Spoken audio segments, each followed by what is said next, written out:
Mahalagang paalala, ang lahat ng mga balitang aking inihahayag ay hindi sa akin mismo nanggaling. Ito ay galing sa mga source ng Aldab Nation sa iba't ibang social media platform. Ako ay tagapaghatid lamang at nagbibigay ng komento. Magandang araw mga Aldab Nation! May panibago na naman po akong update para sa inyong lahat.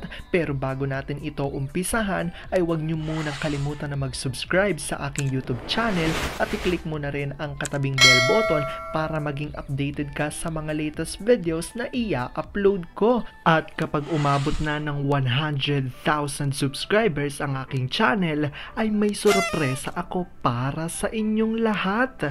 Alam kong excited na kayo, kaya naman ngayon, umpisahan na natin ang ating kwentuhan. Ang pag-uusapan natin ngayong araw na ito kung saan JDL may ibinatong salita sa mga Aldab Nation.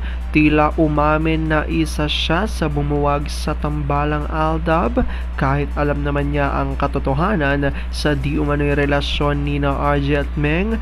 Bakit ang lakas ng loob niyang sabihin ang mga ito? Gaano ito katotoo at may sapat niya bang ebidensya ang makakapagpatunay rito? Wala alam kung gusto niya yung malaman, pero bago ho yan ay bibitinin ko muna kayo ng kaunting-kaunti lamang kung saan magbasa muna tayo ng mga nakakatuwang post ni My Name is Theo01 sa Twitter. Kaya naman wag na natin patagalin pa, at sabi niya sa kanyang tweet, kapag may ubo ang ama, nagkukulong siya sa isang room para hindi malapitan ng mga bata. Kaso, katok ng katok kasi gustong palabasin ng ama. Daddy, daddy, nak, may ubo si daddy nak. Labas na dad, kayaya muna kayo bi. Upo lang kami dito dad. May kailangan ba kayo? Maglablab na lang tayo. Hindi kita bite. Wawa naman. Daddy, pa, ako na lang ang lalabas. Kawawa naman sila. Dito ka lang, andyan naman ang mga yaya nila. Wala akong kasama. Dad, Mimi, baka mahawa kayo nak. Wala kami Mimi at Daddy dito. Patingin sa CCTV makikita ang dalawang malapit sa pinto. Nakaupo. Daddy, open. Hindi na kita bite. Mangiyak-ngiyak ang ama sa sama ng loob. Alam mo love, hindi ko na maisip ang magiging buhay natin nang wala ang anak natin. Lalo na ako pa. Mahal na mahal kong mga batang to. Sobrang clingy nila pa. Oo nga, mana sa atin. Oo naman, baby natin sila eh. Kiss ako mi, ako din dad. Group hug lang muna anak. Naiipit ako, baby cute. Alam kong tuwan-tuwa kayo sa ating binasa, pero ngayon pag-uusapan na natin ang ating main topic. Oops! Wait lang, saglit lang to. May ipapaalala lang ako para sa mga bago pa lang sa aking channel. Huwag niyong kalimutan na mag-subscribe sa aking YouTube channel at i-click niyo na rin ang notification bell para lagi kayong updated sa mga latest videos na i-upload ko at para maging parte na rin kayo ng aking Fanatics channel family. Well, alam kong super excited na kayo sa ating kwentuhan, kaya naman dumako na tayo sa ating main topic. Gaano nga ba katotoo at ano ang di umanong binabatong mga salita raw ni JDL sa mga Aldab Nation? Tila umamin na isa siya sa bumuwag sa tambalang Aldab kahit alam naman niya ang katotohanan sa di umano'y relasyon ni na RJ at Meng. Ang lakas naman ng loob niya sabihin ang mga bagay na ito. Gaano nga ba ito katotoo at may sapat nga bang ebidensya ang makakapagpatunay rito? Well, alam kong super excited na kayong malaman niyan, kaya naman wag na natin patagalin pa.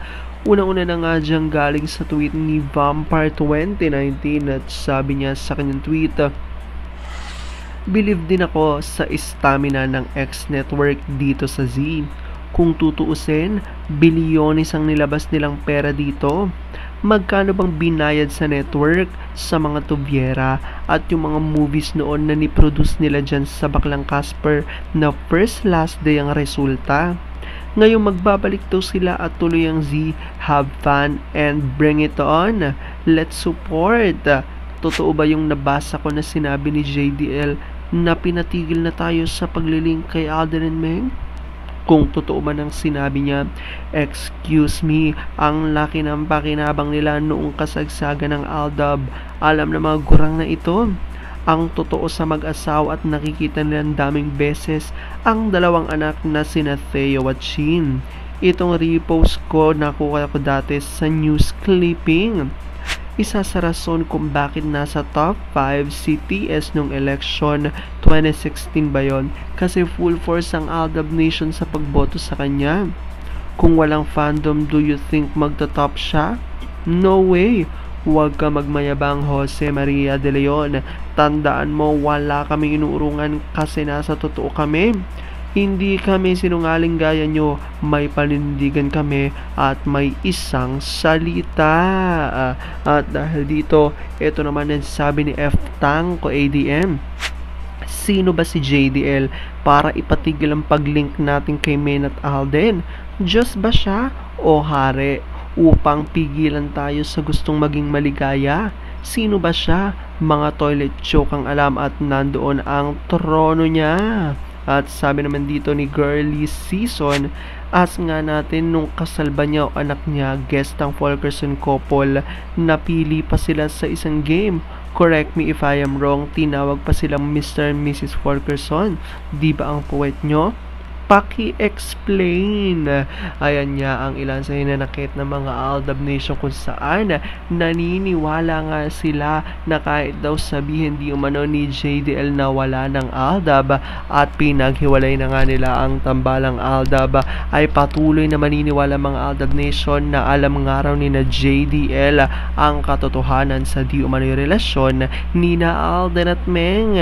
Alam kong kahit na ganong marami sa inyo mas lalong kumakapit at hindi ka na Aldab Nature is real. Pero sabi nga natin na kahit ano pa man na magdesisyon ni na Alden at Meng sa kanilang buhay, karera at buhay pag-ibig, ay kailangan natin silang suportahan at kailangan natin itong tanggapin ng buong buo dahil yon ang kanilang deserve.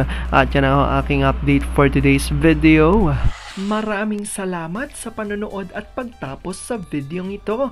Kung nakapag-subscribe ka na, welcome sa Fanatics Channel family. Kung hindi pa naman, huwag ka nang mahiya. Mag-subscribe ka na. Pindutin mo na yan. I-click mo na rin ang katabing bell button para makatanggap ka ng notification kapag may bagong update para sa iyo. Para naman sa parte na ng aking pamilya, punta lang sa aking channel at i-click ang videos para mapanood mo at malaman mo pa ang mga nakaka-good vibes at nakakakilig na fresh news about Maychard. Muli, ako ho ang inyong lingkod na patuloy na maghahatid ng good vibes every day. Thank you mga Aldab Nation. Ingat!